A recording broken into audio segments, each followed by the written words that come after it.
Bueno, pues vamos allá. Bien, pues después de haber hecho esta, ¿no?, introducción en principio sobre trauma y Sergio más enfocado en DCA, os voy a hablar un poquito de lo que es el abordaje MDR. Os voy a presentar en qué consiste y, y después, bueno, Sergio os hablará un poquito más de forma específica en daño cerebral.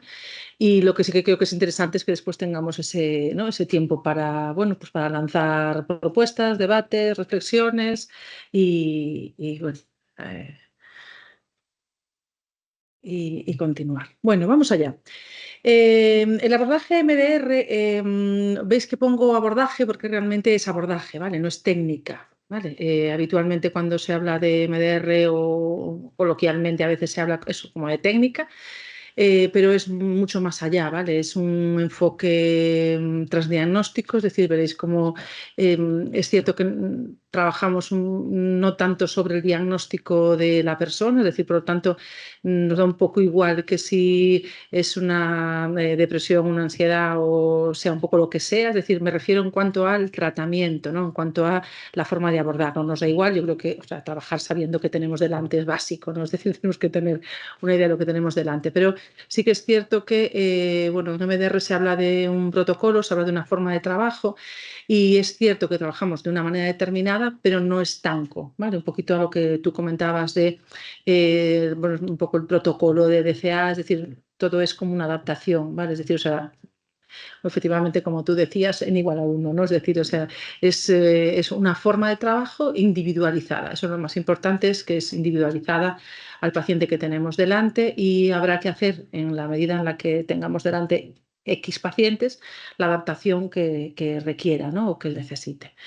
Entonces, bueno, MDR nace en el año 1987, es Francine Shapiro su impulsora. Esto no da ahora. Bueno, es el momento. Creo que sale la ventanita esa. Sí, sale la ventanita y ahora no sale la ventana. Y la flecha. ¿Aquí? No sé por qué. Se abre el título. Sí, se abre eso. Ahí, vale, genial, gracias. Es que se atasca la diapositiva, pincha en la pantalla, en Vale. cualquier sitio, Vale. menos aquí, porque si le das Sí, aquí dejas de sí, compartir. vale, perfecto. Muy bien, muy bien. Gracias. Bien, entonces fue Francine Shapiro en el año 87 cuando de forma como casual, ¿no? Bueno, acababa de recibir una noticia impactante y, bueno, se fue a pasear por un parque cercano a donde trabajaba y se dio cuenta que a medida que iba paseando, que iba como haciendo una serie de movimientos oculares y que parecía que aquello como que rebajaba el nivel de intensidad de las emociones, ¿no? Y como todo en ciencia y como todo en investigación, dijo, uy, ¿esto qué está pasando aquí? Me lo llevo al laboratorio, ¿no? O me lo llevo a donde tengo que investigar. Y desde ahí hasta hoy, aquí estamos, ¿vale? Bueno, y empezaron a hacer los primeros estudios, los primeros ensayos y hay mucha evidencia, o sea, hay mucha evidencia, hay muchos estudios, ¿vale? Desde luego, no sé, en otros ámbitos, desde luego en MDR somos muy inquietos, ¿no? Por demostrar en cada momento, bueno, pues qué estamos haciendo o por lo menos entender por qué y por qué no. Y es cierto que yo creo que, bueno, el espíritu un poco de, ¿no?, incluso de la asociación MDR, es decir, es estar abiertos a lo que la ciencia nos diga, ¿no? Es decir, eso no cabe duda. Entonces, bueno, creo que desde la asociación además, bueno, hay grupos de investigación en psicosis, en otros tipos bueno, de estudios, siempre hay como una iniciativa, un interés en que, ¿no?, en que haya un estudio. Hay estudios sobre esto. Hay un documento sobre evidencia científica. Esto lo podéis ver en la página de la asociación MDR, extensísimo de muchas publicaciones. Es cierto que no he podido recoger porque no he tenido ni tiempo, pero la semana pasada, el fin de semana pasado fue el último congreso en Dublín y sí que es cierto que, bueno, hice así, o sea, vi un poco y hice 4 capturas de pantalla, así como pero todavía no me dio tiempo a revisar el material. Pero bueno, sí que hay cosas, es decir, se van haciendo cosas nuevas, ¿no? Está reconocida en las guías internacionales, en múltiples guías internacionales en las que se reconoce la eficacia de MDR fundamentalmente para el trastorno por estrés postraumático. No perdamos el objetivo, es decir, el trastorno por estrés postraumático es donde tiene una cierta evidencia y para otro tipo de trastornos pues es un tratamiento coadyuvante, ¿vale? Es decir, o sea, si partimos del concepto de trauma, de alguna manera cualquier situación, ¿no?, que provoque una sintomatología en el paciente donde haya un evento traumático, bueno, será susceptible de poder utilizar MDR. Es en el 2013 cuando la OMS la reconoce como terapia de elección, es decir, dentro de las guías clínicas, igual que la terapia cognitivo-conductual focalizada en el trauma también. Y bueno, tiene como objetivo reducir la angustia subjetiva y fortalecer también las condiciones adaptativas relacionadas con el evento traumático. Luego lo hablaremos, que trabaja fundamentalmente con la teoría del procesamiento adaptativo de la información, ¿vale? Por eso, bueno, al hilo de lo que comentábamos en las anteriores ponencias, el procesamiento de la información es importante, el impacto es importante, cómo el cerebro va a funcionar en el procesamiento de la información. Un aspecto que va a diferenciar MDR de otro tipo de terapias es que MDR no implica que nos tenga que hacer el sujeto una descripción detallada del evento, ¿vale? Esto es importante porque hay múltiples razones por las que el paciente puede ser que haya una amnesia y por lo tanto el paciente no pueda recordar el evento. Puede ser una amnesia, entendámosla, ¿no?, postraumática a un trauma, o sea, neuropsicológicamente hablando, ¿no?, una amnesia de ese tipo más neuropsicológica, o puede ser ¿no?, algo más disociativo que yo no lo recuerdo. O también dificultades por múltiples motivos, pues porque es un paciente con un apego más distanciante y no tiene tanto acceso a lo mejor a los recuerdos. No tiene por qué no tiene por qué verbalizarnos totalmente esto. Esto nos abre una vía, es decir, a mí esto me parece que es muy interesante, nos abre una vía clara, es decir, independientemente de que el paciente nos refiera al recuerdo, podemos trabajar igual con él. Y a mí esto me parece básico dentro de, ¿no?, o por lo menos yo así lo veo para el paciente con daño cerebral. No implica una exposición prolongada, es decir, o sea, el paciente no tiene que estar en contacto directo, lo vamos a ver después, ¿no?, un poquito más detallado, pero no tiene que estar en contacto directo con esa memoria, con ese recuerdo o con esa imagen, es decir, no es un ejercicio de atención, no es un ejercicio de concentración, no tengo que estar como hiperfocalizado ahí, solamente es como lo que le pedimos un poquito al sujeto es que ponga como un GPS, ¿no? Vamos ahí, accedemos, tiramos GPS, le damos o lo ponemos en el buscador de Google, le damos a buscar y el procesamiento, ¿ya?, y el sistema empieza a funcionar. Y bueno, algo que no tiene MDR es que no manda tareas para casa, ¿no? O sea, a veces la terapia cognitivo-conductual a veces es un poquito más, bueno, pues los autorregistros, esto, lo otro, que no quiere decir, vuelvo a lo mismo, que en momentos determinados y en fases previas, ¿vale?, a lo que es el trabajo realmente de desensibilización y reprocesamiento, no tengamos que utilizar a veces otro tipo de herramientas, ¿vale? Como una persona que tiene dificultades a la hora de secuenciar o que tiene mucha dificultad en la toma de conciencia, a veces también tenemos que promover esa toma de conciencia, a veces también tenemos que hacer, ¿no?, en otras fases previas a lo que es la fase de desensibilización y reprocesamiento, tenemos que preparar al paciente para que haya esa toma de conciencia y tenemos que utilizar las herramientas todas que tenemos en nuestro haber. Es decir, antes de ser terapeutas MDR somos terapeutas, es decir, hay muchos de los que hacemos MDR que procedemos de otro, ¿no?, nuestros orígenes fueron otros a nivel metodológico, a nivel, ¿no?, yo partí de la terapia cognitivo-conductual pues porque era lo que estudié en la carrera, hice un máster después y me puse a trabajar ahí, pero sí que es cierto que al cabo de 10 años, me parecieron muchos, donde también metí, es cierto, la neuropsicología por el medio, empecé a ver que ahí se me quedaban cortas las cosas, dije yo aquí no llego, a mí no me da esto, donde es, esto ya lo sabe el paciente, tengo que llegar a algo en donde el paciente no pueda llegar, tengo que ayudarle a ir a donde el paciente no pueda llegar, ¿no? Porque muchas veces nos vemos dando esa psicoeducación con el paciente obsesivo de, bueno, ya, pero ya sabes. No, es total comprobar, ya lo sé, pero tengo que hacerlo, ¿no? Tengo que hacerlo. Ya, pero bueno, no, pero a lo mejor no lo hagas, ya, pero lo hago igual. dices tú. ¿No? Es decir, o sea, bueno, ese punto que dices tú, me hace falta algo más, ¿vale? Y bueno, y efectivamente a través del abordaje, a través de este abordaje de MDR, bueno, pues trabajas de otra manera, trabajas mucho más con el cuerpo también, prestas atención a otras cosas, ¿no? No tanto a lo cognitivo, que quizá, bueno, pues, ¿no? Discutes, haces, bueno, yo era más de reestructuración cognitiva. Pues dices tú, yo cuando recuerdo que cuando hice la formación en MDR, o sea, sentí alivio, alivio. O sea, cuando me dijeron, no puedes hablar, dije yo, no. Y me dijeron, confía en el proceso. Y yo, confía en el proceso. Y yo, mantra, confía en el proceso. Yo me puse.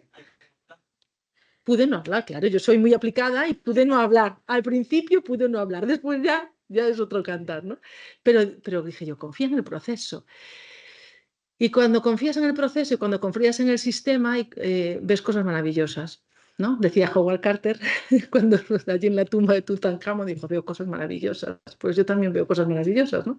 Y quizá, no sé, en otro tipo de abordajes, no digo que no, no, esto no es una cuestión, esto es mejor que lo mío, lo tuyo, no. Yo creo que todos tenemos que compartir conocimiento y que y estamos todos por y para el servicio ¿no? de nuestros pacientes, y todo lo que nos valga, bienvenido sea. Si está aplicado y tiene evidencia, pues vamos hacia adelante, ¿no? Pero ese confía en el proceso y esas sesiones de MDR donde tú ves el cambio en directo, es espectacular. O sea, es espectacular, porque tú estás viendo, quizá aquí tenemos una deformación profesional, los que tenemos un punto de neuropsicología, que se me pone el pelo de punta, ves el cerebro en acción. Ese era el libro de Luria, el cerebro en acción, ¿no? Entonces ves el cerebro en acción y es flipante. Cómo ese sistema se activa, cómo trabaja, cómo va.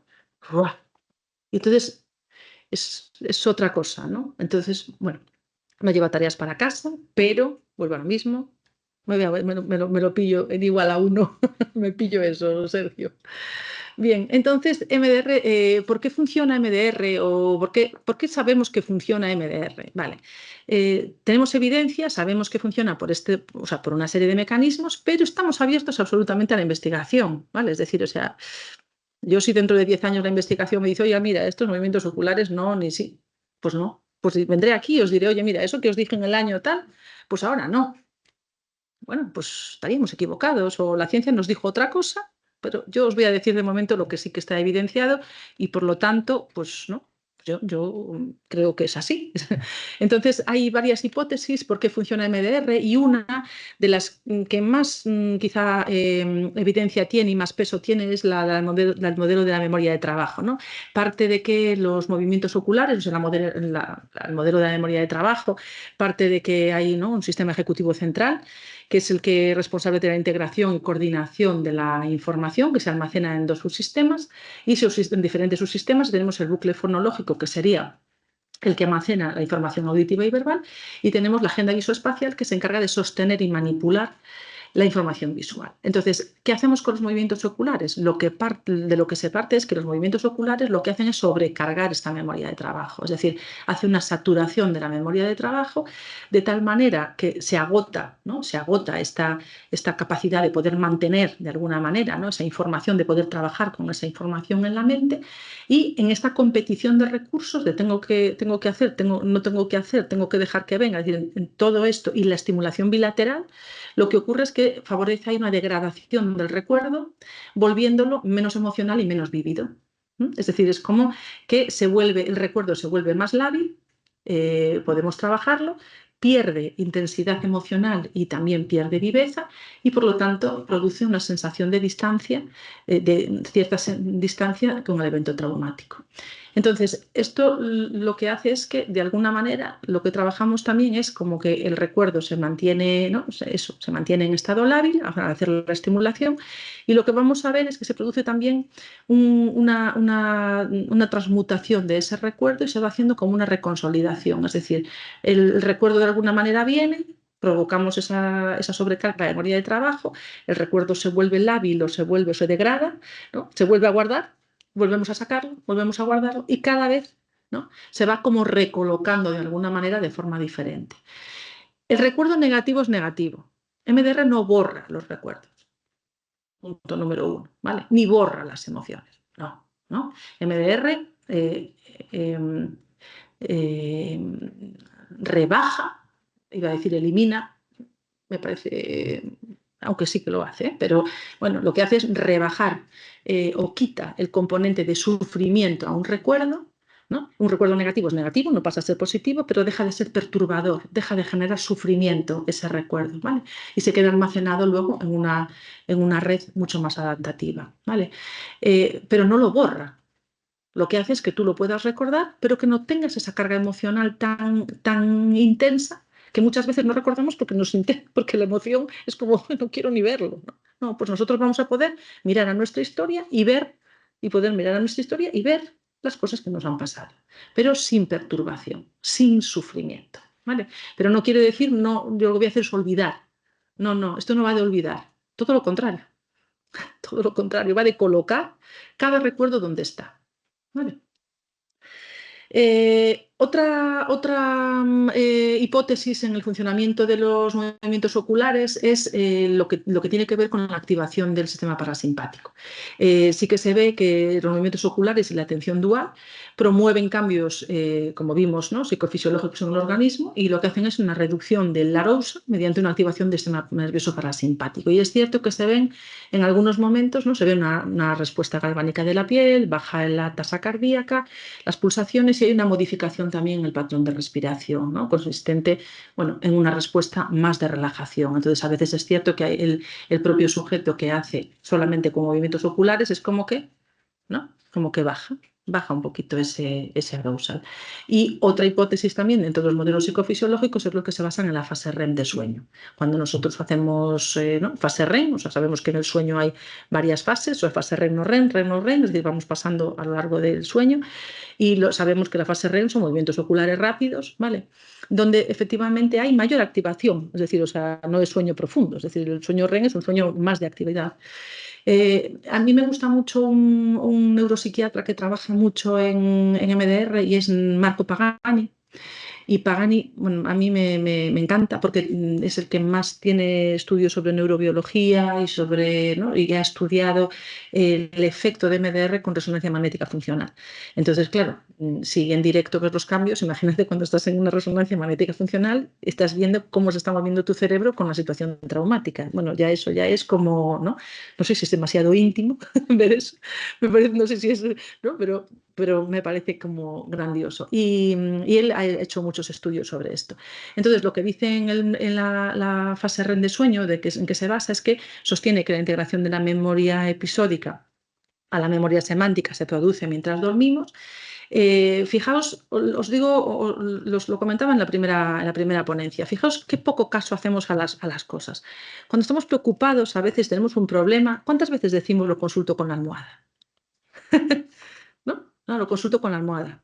Voy a consultarlo con la almohada. Resulta que al día siguiente parece que estoy un poco mejor, ya parece que me viene un poco de idea, ¿no? ¿Qué son las pesadillas? ¿Qué son los sueños recurrentes?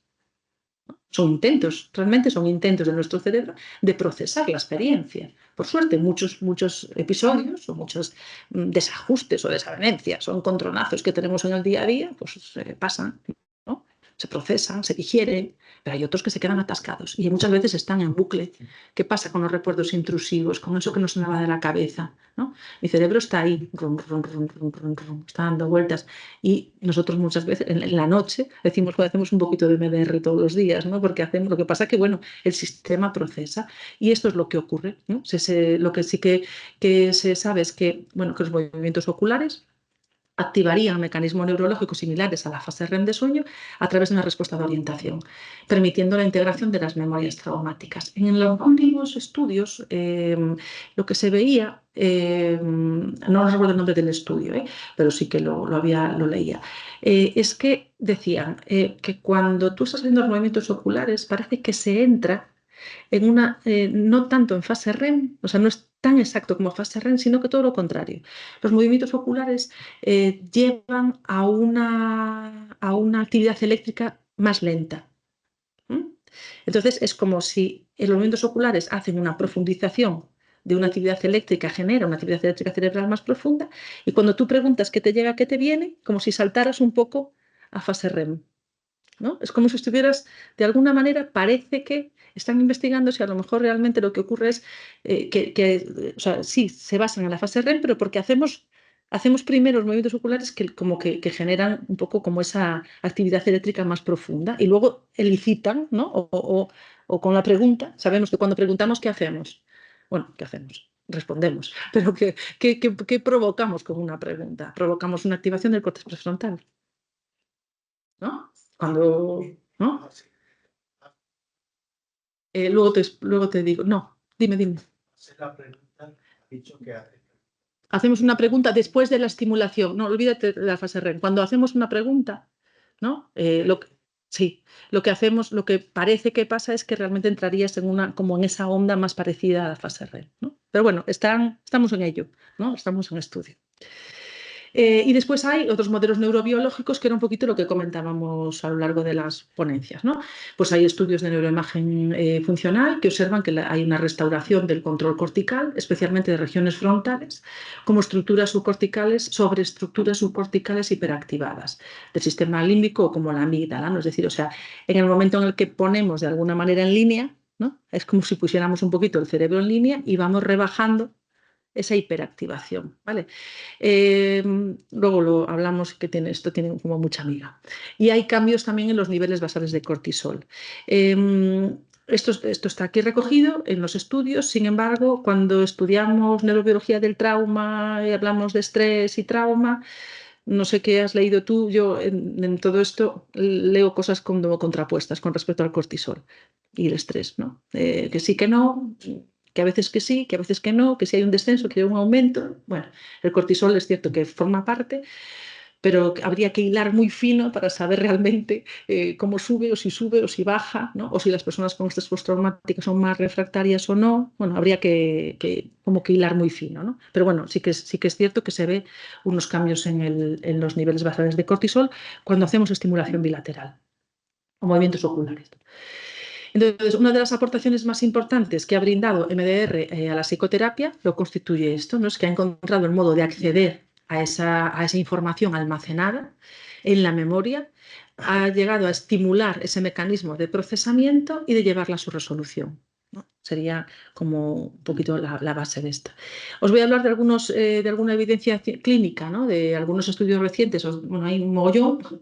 Entonces, bueno, el efecto de MDR se debe a la exposición del recuerdo, como os decía antes, pues no. Hay estudios que efectivamente dicen que, ¿no?, la mejoría de los síntomas del TER se relacionó más con la atención dual, es decir, con estar un poco como en el aquí y allí, es decir, o sea, con esa idea, ¿no? Fijaos que nosotros en MDR no trabajamos el revivir el trauma, trabajamos el recordar, ¿vale? A veces eso es como algo que no se ha entendido bien en MDR, no es que o coloquialmente o vulgarmente o en los foros, ¿no?, de la calle, un poco de, no, es que tienes que recordar, es que parece que tienes que revivir. No, si nosotros no queremos revivir nada. Todo lo contrario, nosotros queremos que trabajamos el impacto que eso tiene a día de hoy, el recuerdo, ¿no? Precisamente porque el paciente nos trae el presente del paciente es pasado. El que vive en el pasado es el paciente, no nosotros. Si nosotros no vamos a buscar eso. El problema es que cuando nosotros vemos en el paciente que nos habla de una respuesta desproporcionada al hecho que lo está produciendo, si a mí se me cae esta botella y monto un pollo de aquí a mañana, pues, hombre, es una botella, ¿no? O sea, es un poquito desproporcionado. Hay que pensar, ¿de dónde viene esto? ¿De dónde estoy? ¿Estoy aquí? ¿O estoy cuando, ¿no?, cuando a mi padre se le caía la botella de agua, o cuando a mí se me caía algo, algo que no estoy sabiendo gestionar? Pero, hombre, una botella de agua, esa reacción, ¿no? Entonces, es lo que nosotros trabajamos, ¿no? Trabajamos el allá entonces desde el aquí ahora. Es la atención dual lo que parece que es ese mecanismo más de acción, ¿no? Es cierto que la reducción del malestar es más rápida con MDR que con exposición. Y esto lo dicen los estudios. Se han hecho varios metaanálisis donde se ha comparado con numerosos protocolos de terapia de exposición con y sin técnicas cognitivas, y lo que se ve es que en muchos de los estudios se destaca que, aparte del trabajo realizado en la propia sesión, la terapia de exposición utiliza 1 o 2 horas de tarea adicional diaria y la IMDR no usa ninguna, ¿no? ¿Qué tenemos en MDR? En MDR no tenemos tareas para casa, pero sí que, luego os lo contaré, sí que tenemos, nos los llevamos puesto, ¿no? La tarea nos la llevamos puesta. ¿Y cuál es la tarea que nos llevamos puesta? Que nuestro sistema sigue reprocesando fuera de la sesión. Nos llevamos puesta la tarea. Vamos a dormir incluso y nos llevamos puesta la tarea, ¿no? De hacer, es muy interesante preguntarle al paciente, oye, ¿cómo estuviste después de la sesión? ¿Qué fue lo que hiciste después de la sesión? ¿No? Y hay pacientes que te dicen, pues me tuve que ir a casa y me dormí una siesta de 2 horas. ¿Y qué tal te levantaste? La verdad me levanté fenomenal, ¿no? O tuve sueños, o tuve un día, unas pesadillas, o estuve como muy revuelto. Pero al día siguiente estuve mejor. Esa fue una noche que estuve un poco agitado, incluso al día siguiente, pero después, fíjate, después al cabo me encontré mejor. Es más, a la semana siguiente dije, fíjate, aquello que tenía esto, aquello que me vino, fíjate, pues tenía relación con aquello, ¿no? Lo que hablaba Sergio antes. Es una red, ¿no? Eso es tan famoso, bueno, los que somos redes, no somos una localización concreta, ¿no? Pasa todo muy rápido, ¿no? Es decir, el cerebro, tenemos 2 grandes cosas en las que no hablamos, pero somos química y electricidad, ¿no? Entonces los impulsos nerviosos van y vienen, la química, ¿no? El cerebro funciona así. Hay ensayos clínicos que vemos que se comparan hallazgos, bueno, pues de estudios controlados de terapia MDR para el TEP, y se confirma que la terapia MDR reduce significativamente los síntomas de TEP, depresión, ansiedad y angustia subjetiva. ¿Esto quiere decir, es que MDR es para ansiedad? Ahora el problema es que no me va a pasar la página. ¿Vale? Se ha visto también eso, ¿no? Estos estudios aleatorizados fueron significativamente mayores en comparación con grupo control. MDR es un método efectivo y útil para la reducción de síntomas de depresión en pacientes con infarto de miocardio. Tenemos también para en adicción, ¿no? A tratamiento en adicciones. Vemos que esos resultados también sugieren que el MDR podría ser viable y eficaz para también trabajar, reducir estos síntomas depresivos y mejorar la calidad de vida de los pacientes con depresión recurrente. Por lo tanto, estudios de cáncer, es decir, lo que hablábamos antes, o sea, cualquier situación que sea traumática, cualquier impacto que sea traumático, ¿no? Puede ser sugerente para poder trabajar poder trabajar con este abordaje. Hay muchos otros estudios en otras muchas áreas, ¿vale? O sea, este es el cáncer, pero hay en otras, en fibromialgia, hay mogollón de estudios.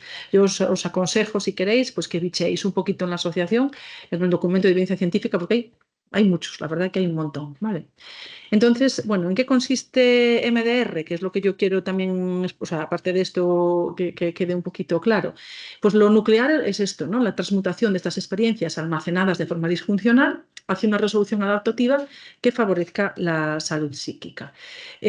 Vamos a trabajar en fases, ¿vale? La fase 1 será una conceptualización y plan terapéutico, la fase 2 vamos a hacer una preparación y estabilización, y de la fase 3 a la 8 vamos a hacer lo que es las fases de reprocesamiento y de sensibilización. ¿Qué no es MDR? Bueno, MDR no es relajarse, no es concentrarse, no es mover los ojos, no es exposición, no es... Sí. Es que creo que se ha dejado de grabar. Solo un momento. Está grabando. La grabación inicia. Sí, son las megas. Estamos No, sí. acostumbrados. Es que me ha dado miedo antes, como se ha quitado, que no se estuviese grabando. Sí que se está grabando. Ahí. Vale. Uy, espera. Nada, no te preocupes. Sí, ahora no va, pero va ahora. Ahí, vale. Bien. Entonces, MDR no es eso. y sí que es un tratamiento orientado al trauma, si es que es un tratamiento que tiene evidencia científica, es un tratamiento cada vez más estudios en diversas poblaciones y patologías, es un tratamiento estructurado y protocolizado, es un abordaje psicoterapéutico y es un trabajo sobre el pasado, pero no podemos olvidar que trabajamos pasado, presente y futuro. ¿Vale?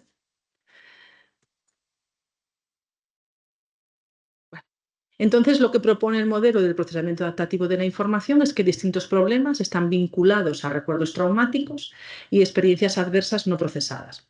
Estos recuerdos bloqueados, lo que ocurre es que cuando vivimos una situación traumática, un recuerdo se queda bloqueado en una red neural y queda como apartado o bloqueado, ¿no?, de lo que es la red de procesamiento.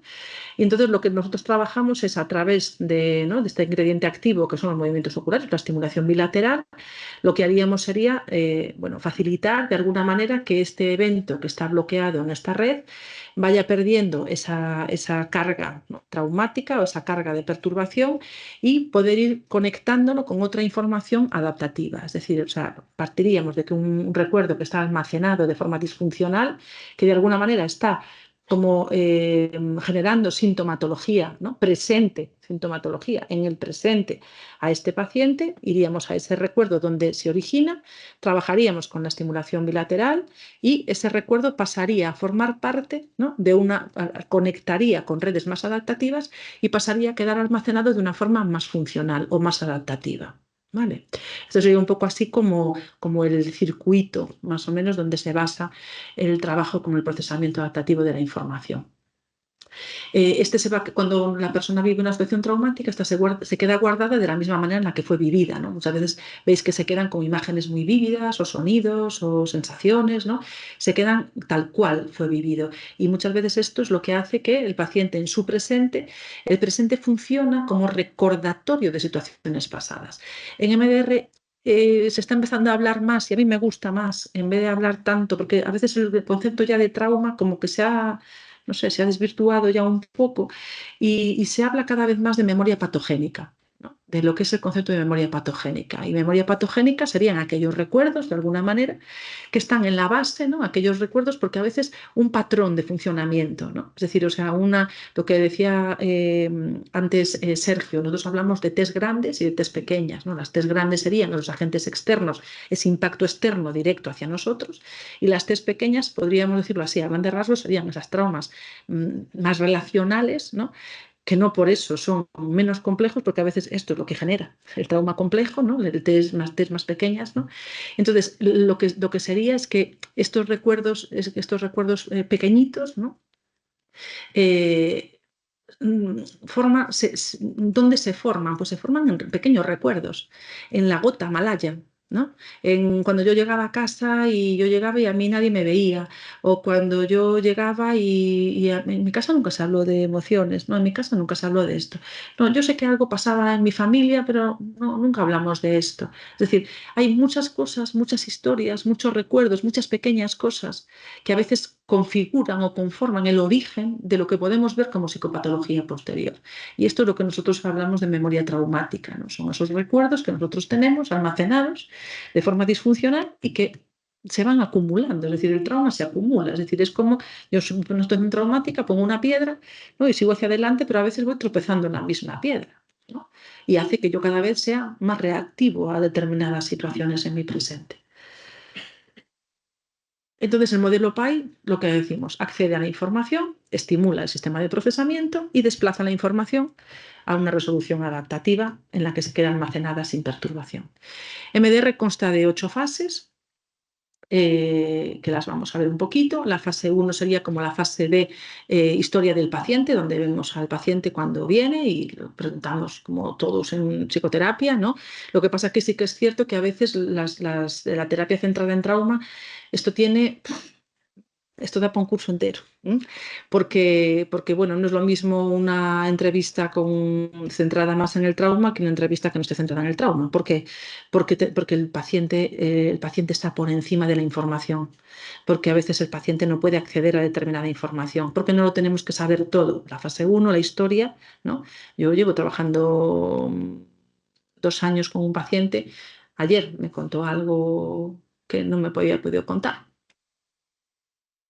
La primera vez que me lo puede contar. 2 años. alianza terapéutica buena, he trabajado con MDR, muchas cosas, pero ahora están saliendo cosas que estaban aquí debajo, en lo profundo.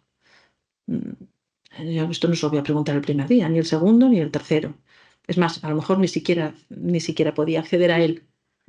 Entonces, es importante adaptar la entrevista también y saber lo que queremos saber, ¿no? Entonces, es importante identificar, lógicamente, qué tiene el paciente, a qué viene, cuál es la demanda que tiene y en función de eso, de alguna manera, dirigir la entrevista hacia, ¿no? Cuando empezó, desde cuándo te pasa esto, ¿no? Poquito a poco, despacio, y si puede y no puede. Es decir, todo esto es, ¿no? Siempre el paciente tenemos que bailar con él. En cualquier proceso terapéutico, en MDR, desde luego, lo llevamos como muy, muy claro, ¿vale? Y en esa primera entrevista, en MDR siempre se dice, bueno, es que trabajáis la parte negativa. Trabajamos situaciones traumáticas, pero no sabéis cuantísimas, bueno, muchos sí, porque ya habéis estado en las formaciones, pero hay muy importante los recursos que tiene el paciente. No podemos trabajar con el paciente sin, o sea, es decir, tenemos que trabajar los recursos. ¿Cuál es esa parte positiva? Ese paciente está ahí, ¿no? Es decir, o sea, esos factores que dicen, bueno, que este paciente va a poder salir de ahí. Entonces, la parte positiva, los recursos son muy importantes evaluarlos, ¿no? También la red de apoyo, evaluar todo esto. Entonces, lo que vamos a hacer en esta primera fase es ver de dónde parte el problema, cuál es la sintomatología presente. No nos olvidemos que el trabajo que hacemos con MDR es para mejorar la calidad de vida de nuestros pacientes, para resolver situaciones traumáticas, para que pueda vivir de una forma más saludable, para que pueda tener emociones mucho más saludables en su día a día. Que vayamos a trabajar un recuerdo de pasado no quiere decir que estemos aquí viendo los misterios del universo. No, estamos yendo allí porque eso tiene que ver aquí. ¿Vale? Y yo creo que nos compete a los que trabajamos con MDR que esto quede claro. No estamos regocijándonos en nada que pasó allí. Es más, cuando tenemos a un paciente que está muy allí, o sea, hacemos todos los intentos posibles con la forma que todas que podamos, ¿no? Pero de traérnoslo aquí, para que pueda vivir aquí. Que a mí lo que me interesa es que el paciente, ¿no?, esté aquí. Yo no voy a lo que pasó, pasó. Pero el impacto de eso ahora es lo que yo trabajo. No voy a quitar aquello, lo que no pasó, no pasó. Ahora, ¿puedo revertir eso? ¿Puedo trabajar ese nivel de perturbación? Esta persona, porque muchas veces ese recuerdo es lo que está como limitando o está poniendo como la piedra para que no pueda seguir hacia adelante, para que no pueda ni siquiera admitir otra serie de recursos, para que no pueda ver la vida de otra manera, ¿no? Yo les digo que a veces lo que hacemos es, tienes unas gafas preciosas y tus gafas son preciosas y la pasta de tus gafas son las mejores que tienes, pero necesitamos cambiar la graduación. Necesitamos cambiar la graduación, ¿no? Y esa graduación con la que tú te veías hasta ahora a lo mejor no nos vale, pero tienes un modelo de pasta que es ideal y te queda fantástico. Pero vamos a cambiar entre los dos la graduación de las gafas. Y si no hago eso, no se ve de otra manera. Y de alguna manera lo que cambiamos es esto, ¿no? Es la forma de vernos, la forma de estar en el mundo, es otra forma, es de lo interno, ¿no? Y es ahí a donde llegamos, que yo personalmente no he podido llegar desde otro abordaje. Hacemos una fase 2 de estabilización y preparación importantísima, porque aquí hacemos psicoeducación. Hablaba antes Sergio de la psicoeducación y la psicoeducación es muy importante, pero ojo, a veces el paciente no integra esta psicoeducación. Psicoeducación no es, mira, yo sé tanto sobre emociones que te voy a contar aquí lo que yo sé. Las emociones, una chapa, no, te voy a decir, nada. De lo que te pasa y saco la bola y digo, ¿por qué esto te pasó por esto? Mira, yo no vengo aquí a la bola esta mágica, ¿no? O sea, no me vengas con rollos. Entonces, ¿qué hacemos? Tenemos que ayudar al paciente a que nos acompañe, a que colabore, a que esté con nosotros. Y a veces tendremos que trabajar otros procesos, porque un paciente, por ejemplo, pues con daño cerebral, va a haber procesos o va a haber cosas que no va a poder hacer de momento. Un paciente a lo mejor, o muy impactado, un trauma, no puede mentalizar.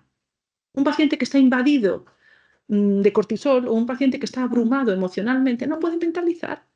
Entonces, ¿qué le explico? ¿Qué le digo? ¿Qué más le da? No está en ese momento.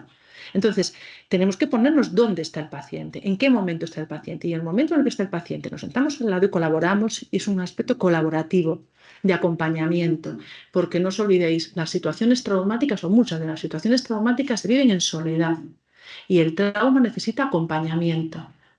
Y nosotros vamos a hacer este acompañamiento. Eso es una terapia centrada en el trauma. Lo humano también, ¿no? Lo humano, lo académico y lo científico, por supuesto, pero la labor de acompañamiento. El paciente es el que más sabe de su historia, no soy yo. Dejemos el rol de experto para otra cosa. Si tú quieres información, yo te la doy. Si tú quieres que yo te hable de MDR, te la doy. Y si tú quieres saber los mecanismos neurobiológicos del trauma, te lo doy.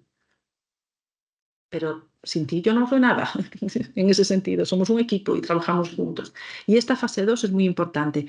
¿Qué necesita saber el paciente? ¿Qué sabe el paciente? ¿Qué sabe? Porque a mí me interesa saber desde dónde se está viendo él. Porque a lo mejor desde donde él se ve, a lo que yo le cuento, hay un tramo que dice, sí, sí, muy bien, muy bien, muy bien. ¿No? Adecuar eso, adaptarnos, ¿no?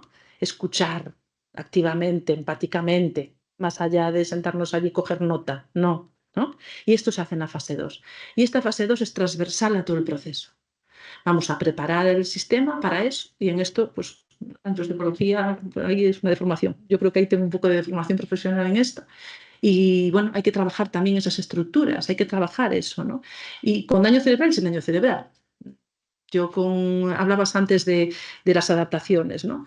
Pues es que depende cómo sea el daño cerebral, claro que tenemos que adaptar el protocolo. Nosotros trabajamos con niños. En MDR se trabaja con niños. En MDR no trabajas el protocolo así. Mira, y entonces, ¿cuál es la creencia? ¿No? ¿Qué palabras concuerdan mejor, ¿no? Con la imagen que expresan tu creencia negativa sobre ti mismo ahora? Y dices tú, ¿qué me dices? ¿Le pides una creencia a un niño? No. ¿Le pides una creencia a una persona con un daño cerebral? Depende cuál. Depende qué daño, pero es que a lo mejor no puedes pedir una creencia. Ah, no puedo trabajar, no tengo creencia, pero tienes otros recursos. ¿A qué tienes un cuerpo? ¿A qué tienes una sensación? ¿Cómo trabajamos muchas veces con los niños?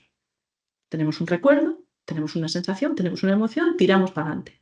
Ya iremos poniendo palabras, porque hay una cosa importante, que el trauma, la veremos antes, con la disminución del área de Broca, no tiene palabras. A menor edad de desarrollo, menos capacidad tenemos de palabras. Si yo tengo una afasia o tengo un trallazo, ¿no?, bueno a nivel cerebral, a lo mejor no tengo la capacidad de decir o expresar. Pero que yo no tenga la capacidad de expresar no quiere decir que yo no esté sintiendo cosas o que yo no tenga miedo a las cosas. Yo trabajé con un paciente con daño cerebral grave. Tenía un problema de memoria gravísimo. Venía todos los días. Rafa, vas a venir todos los días a enseñarme la agenda, todos los días. Tú ven a cualquier hora, enséñame la agenda, pum. Había tenido un traumatismo craneoencefálico gravísimo. Y tenía, bueno, unos déficits de memoria espectaculares. Yo pocas veces vi así. Pero este chico vivía con su padre y con su madre mayores. Y él iba por la calle, su padre jugaba con él a las cartas, su padre se cayó redondo, fulminado, muerto en su lado. Él se quedó como si nada. Ay, mi padre. Claro.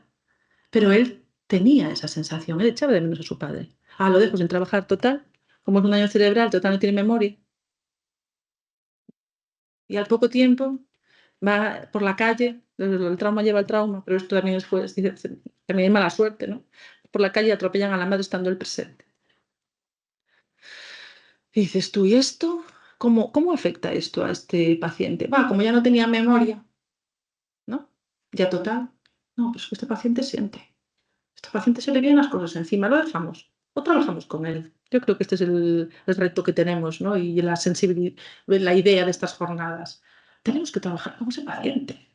Me da igual que no recuerde, me da igual. A mí no me importa que no recuerde. No recuerda su cuerpo, no tiene emociones, no sabe que su padre era su padre, no sabe lo importante que su padre era para él. ¿Y dónde dejamos eso?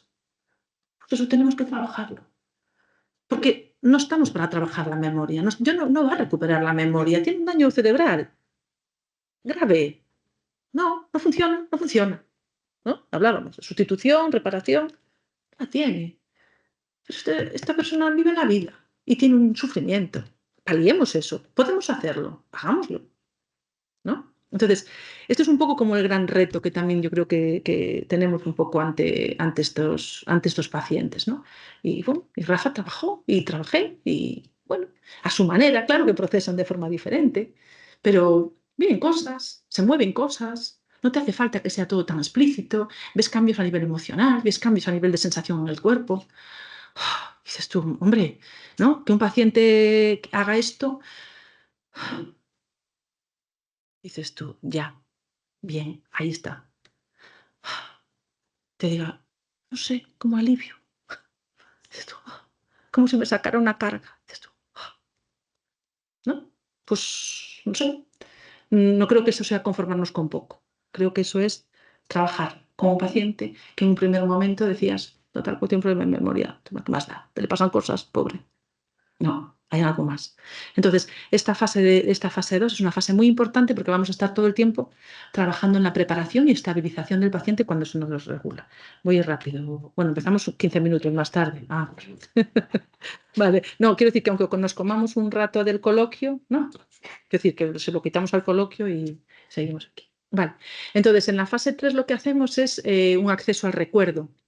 Aquí lo que hacemos es, aquí lo que vamos a hacer es accedemos a esa memoria, accedemos a ese recuerdo y pedimos una serie de elementos. El recuerdo está compuesto de unos elementos, ¿no? De una imagen, de una creencia negativa. Os decía antes, el trauma impacta nuestro sistema de creencias, nos hace vernos de otra manera, nos hace ver el mundo también de otra manera.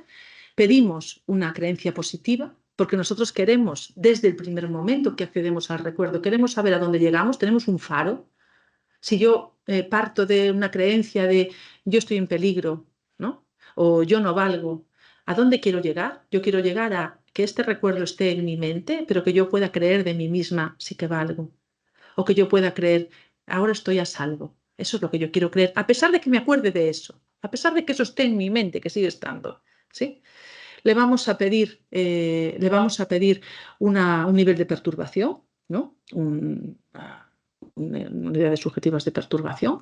Entonces medimos, le vamos a pedir una emoción. ¿Cuál es la emoción que está asociada cuando tú recuerdas este hecho y estas palabras? ¿No? ¿Cuál es la emoción que tú estás notando? ¿O qué emociones sientes? Le vamos a pedir esa creencia positiva. ¿Cuánto la sientes de creíble ahora? ¿Por qué lo vamos a pedir? Porque vamos a ver cuánto estás de cerca de la red adaptativa. Cuando nosotros empezamos a trabajar un recuerdo traumático, habitualmente la creencia positiva no resuena, no está. Es un poco hacia donde queremos llegar, ¿no? Y nosotros hacemos una medición. ¿Vale? ¿Cuánto estamos aquí de cerca? ¿Cuánto te sientes? No te digo cuánto te la crees, ¿cuánto la sientes de creíble? Vamos a la víscera. ¿Sí? ¿Cuánto te la sientes de creíble? 2. Vale, sé que me queda camino, ¿no? Es de 1 a 7, pues me queda camino aún para llegar allí. ¿Y dónde la localizas en el cuerpo? Trabajamos, vuelvo a lo mismo, el cuerpo. ¿Cómo esto impacta? ¿Dónde lo notas en el cuerpo? En el pecho, en el estómago. Eso no me lo puede decir alguien con daño cerebral. ¿Dónde lo notas? ¿No? O ¿qué estás sintiendo? Nerviosismo, angustia. A lo mejor no me puede decir la creencia negativa. Depende en qué fase. A lo mejor no me la puede decir. O resulta que el niño con daño cerebral, no trabajamos con niños con daño cerebral. Al niño no le vamos a pedir una creencia. Entonces, a mayor complejidad de caso, más adaptación tenemos que hacer a dónde? Al desarrollo. No es lo mismo un impacto, el que sea, un traumatismo craneoencefálico, algo físico o algo relacional, ¿no? No es lo mismo el impacto esto a los 7 años que a los 18. A los 7 años a lo mejor no puedo poner palabras todavía. No sé qué estaba pasando, no entendí nada, no entiendo nada. Sé que de repente me llaman al teléfono, me llevan a casa de otra persona, mi madre empieza a correr por la casa, empieza a chillar, me lleva a casa de mi tía, yo no entiendo nada, al día siguiente me dicen que mi padre que murió en un accidente. No entiendo nada. ¿Eso qué pasa? ¿Es lo mismo a los 7 años que a los 18? No es lo mismo. Los recursos no son los mismos. Y esto es algo que tenemos que tener en cuenta, la edad del desarrollo, el momento en el que el trauma impacta. Y esto lo hago extensivo a cualquier otra, ¿no? Patología que nosotros trabajemos. En la fase 4 lo que vamos a hacer es la desensibilización y reprocesamiento. Aquí es donde hacemos los movimientos oculares o donde hacemos la estimulación bilateral. Es aquí. Por eso decir que MDR es esto solo es como, madre mía, todo lo que trabajamos antes y todo lo que se trabaja como para esto. No, esto es una parte, claro que es un ingrediente activo. ¿No? Es diferente, sí, claro. No hay otra terapia que haga movimientos oculares, pero hay otras cosas detrás. No es, ala, vamos a coger esto. No, hay un plan de trabajo, hay un mapa. Nosotros tenemos un mapa, ¿no? Y en función del mapa, escogemos la ruta. Esto es como el del coche. Yo cuando voy al taller, no sé, me hace un ruido. Ah, ¿te hace un ruido? Me hace un ruido por delante. Ah, bueno, ya le cambio el motor. ¿Qué hace primero el mecánico? Enciende. A ver, ¿no? Pues esto es un poco lo mismo, es decir, mira, tiene un trauma, ¿no? Tiene una situación traumática cuando tuvo 18 años. ¡Pum! A trabajar en la situación traumática. Pero tiene algo que ver con lo que te dijo el señor que le pasa. Bueno, no, pero como es un trauma. Hombre, ya. Pero tiene más. Bueno, no sé.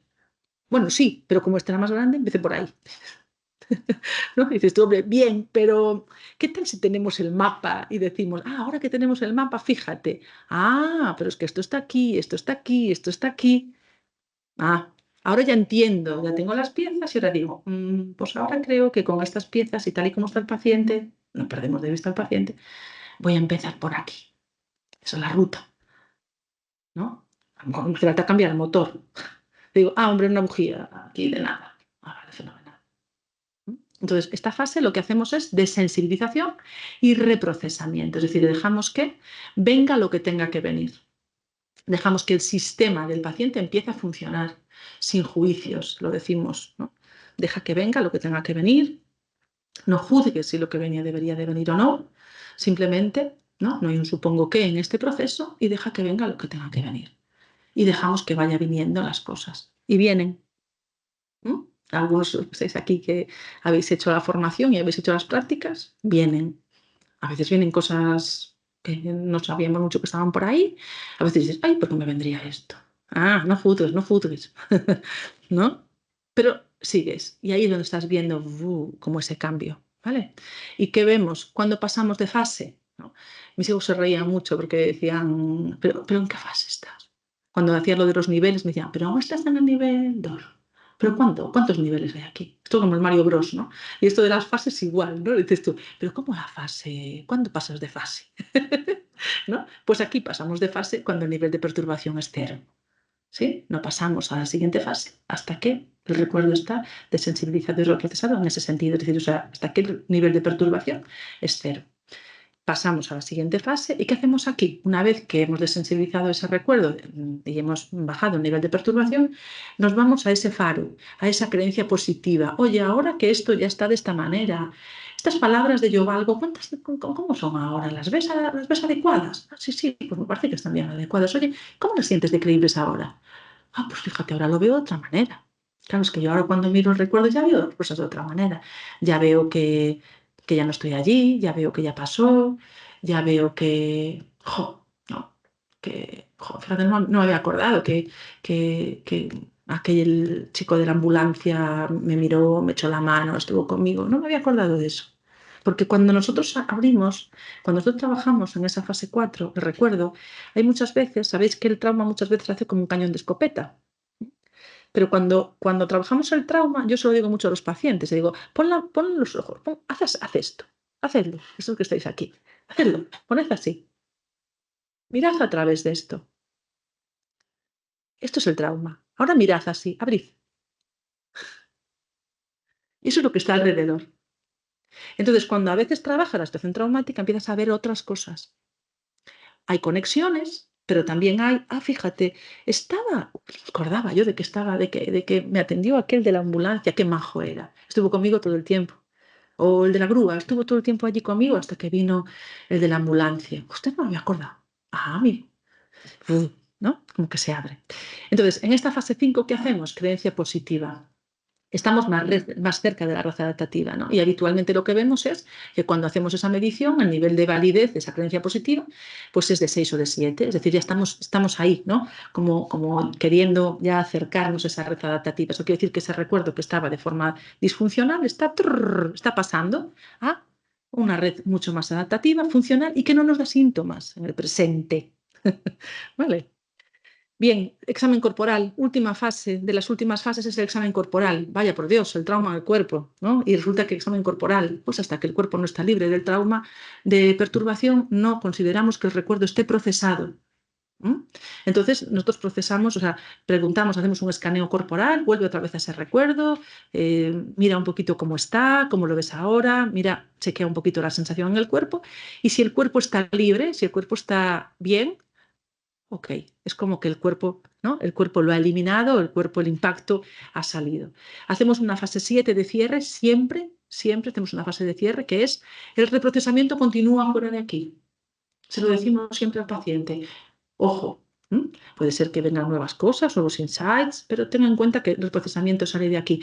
Aunque intentamos parar el procesamiento es un procesamiento acelerado. La fase 4 es un procesamiento acelerado, rápido. Entonces, es cierto que dejamos 10-15 minutos para poder estabilizar, para poder cerrar, para que el cerebro se vaya, ¿no? Como volviendo a su sitio, pero a veces el cerebro sigue trabajando fuera de aquí.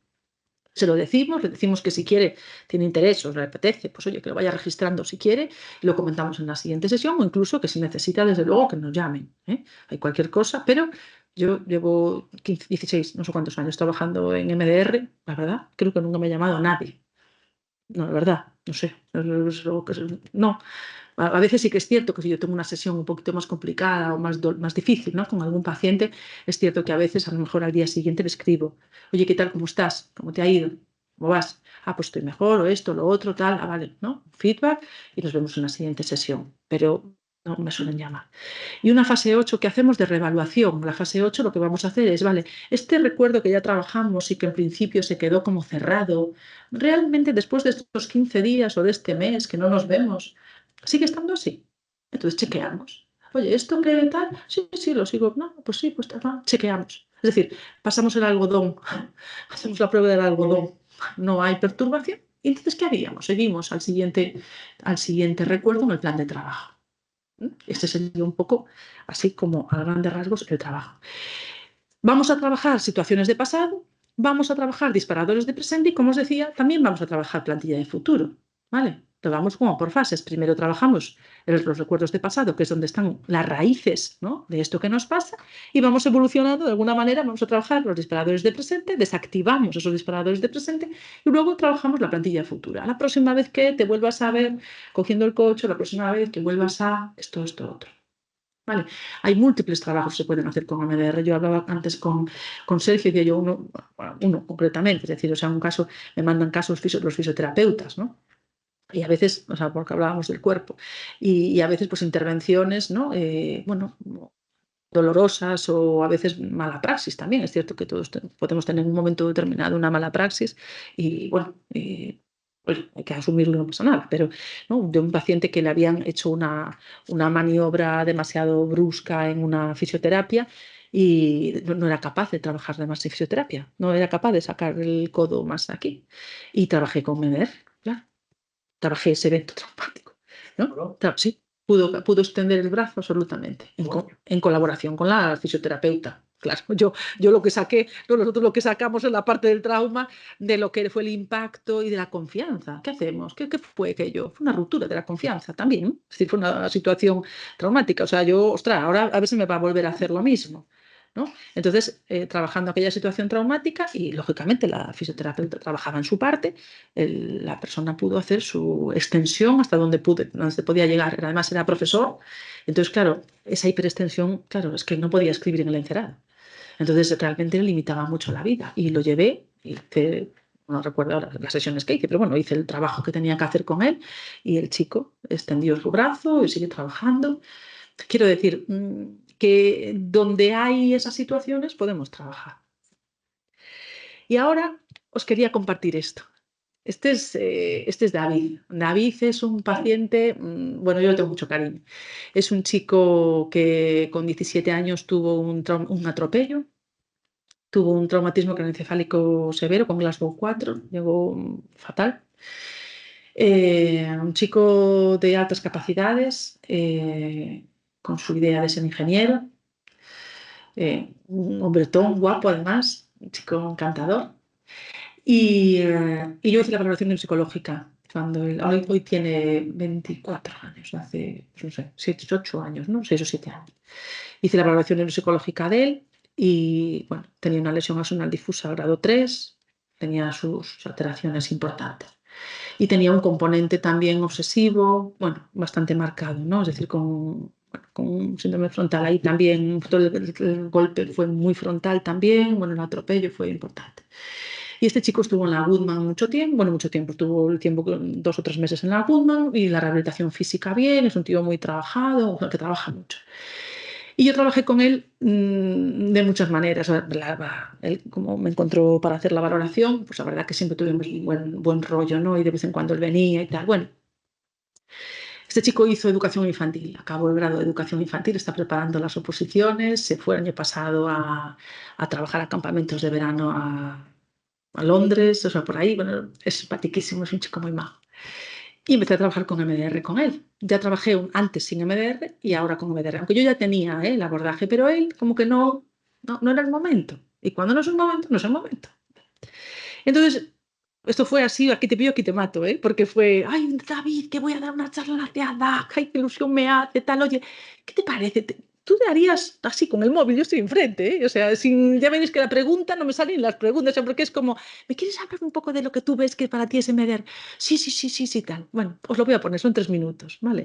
Pero os voy a poner un poquito lo que David dice que para él es MDR. En resumidas cuentas, lo que para mí el MDR ha supuesto, yo al principio he estado mucho tiempo en el que no entendía realmente. Venía, hacíamos MDR, pero yo sí que es verdad que lo notaba fisiológicamente en mi cuerpo y neuronalmente. Yo notaba que había cosas, sobre todo por la noche, descansaba mejor o peor, o tenía... Eran noches convulsas, no, eran noches movidas en las que pasaban cosas, pero al final me fui dando cuenta en lo que se trabaja con el MDR, creo yo, lo que yo he conseguido es que se conecta, es buscar la emoción, que todo en tu cuerpo se conecte, porque yo he estado mucho tiempo viviendo desligado, yo por un lado, yo cognitivamente por un lado, pero mi cuerpo por otro, entonces, totalmente despegado de mi cuerpo, disociado en 2 personas. Y ahora pues empiezo a ver, aún hay cosas, pero empiezo a ver que se puede hacer, que no hay ningún problema. Se puede hacer y se está mucho mejor. Se pueden conseguir cosas cuando las piezas conectan, las piezas encajan.